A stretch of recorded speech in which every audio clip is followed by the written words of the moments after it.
In the wake of the SCOTUS reversal of Roe-V-Wade, abortion rights thrust into the spotlight in Israel as well, especially as the return to fifth elections in Israel is putting a new bill to ease access to abortions back on the chopping block. With me to discuss is director of the Ladaat Choose Well NGO, Dina Shalev. Dina, it's great to have you with us. Thank you so much. Now, can Israeli women rely on Health Minister Horowitz's word that there's no risk to women's rights over their bodies? I would like to hope so. I know they are trying in the Ministry of Health to do some reforms to make things easier, but the truth is the only way to really protect women's rights is to change the law. And as with our political situation, this has gone further and further away from us as we speak.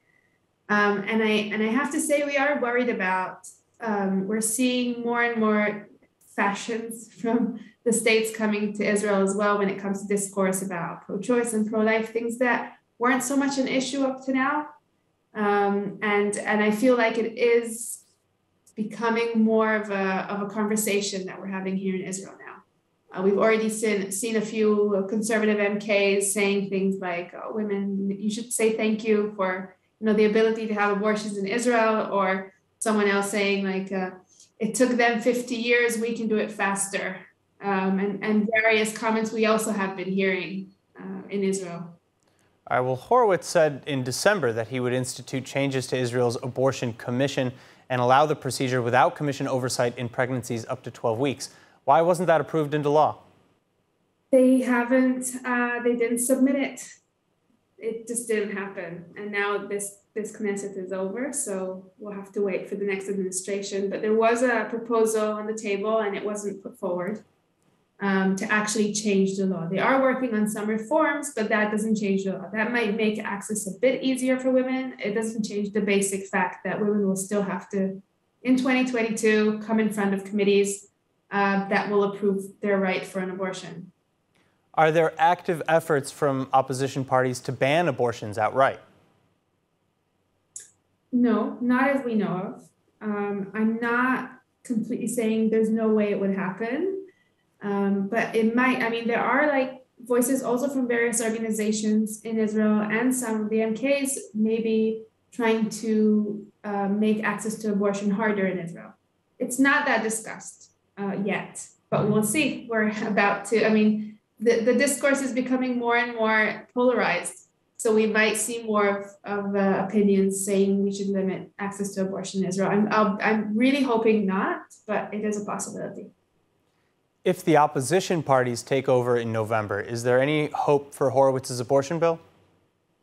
It's slim. It's slimmer than it was.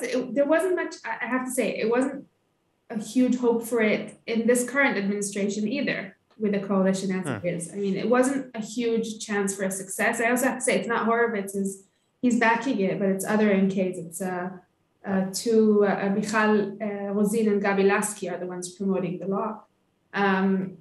I think we're going further away. We might be surprised. Maybe in the next administration we'll be able to pull through and put the legislation forward. So what needs to be done then, in your opinion? Well, the main thing in Israel is the fact that we still need to have an approval.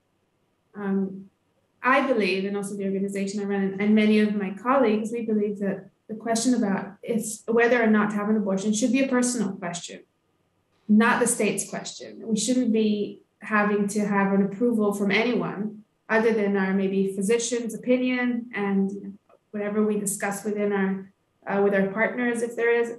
So the main change that has to change is the fact that women still have to come in front of a committee in Israel, even though most women will pass it. And in a way, abortions in Israel are pretty accessible, even if we look, especially now looking at the states. But the basic fact is, in Israel today, women don't have autonomy over their bodies and their decisions when it comes to the reproductive health. And that's a big issue that has to change. And now you mentioned that it's unlikely that abortion will be outlawed in Israel, but what is the chance that the current abortion laws might actually be made more strict and the panels more invasive? I can't say I know for sure. I don't think Israel is there. I don't think we'll make things worse. I really hope I won't be surprised otherwise, but the discourse in Israel is very different when it comes to abortion. Judaism looks at abortion differently than Christianity does. So it will never be such a big issue. I don't think the pro-life, pro-choice as we see in the States. I don't think abortions will be that limited, but there can be things implemented that make things harder for women. So first of all, not canceling the abortions and leaving the situation as it is, but giving maybe more autonomy to the committees, or putting in various waiting periods, things that they've been discussing to do in the past. So up to now, the assumption was it can't get any worse. It can only get better. And I think the recent events in America show us that nothing's for sure, and things can definitely get worse. So if you would have asked me a year ago or even a few months ago if I think legislation can be worse, I would say definitely not. But seeing what's happening today in America, I'm not so sure about it anymore. All right, Dina, thank you so much for your time. Thank you very much.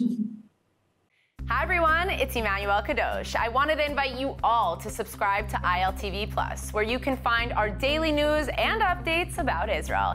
And not only that, but live feeds, entertainment, our kosher food show, and so much more. Needless to say, your subscription to ILTV Plus helps us grow and create more content while also supporting the state of Israel. Our app is available on all platforms and devices, so I'll see you guys there.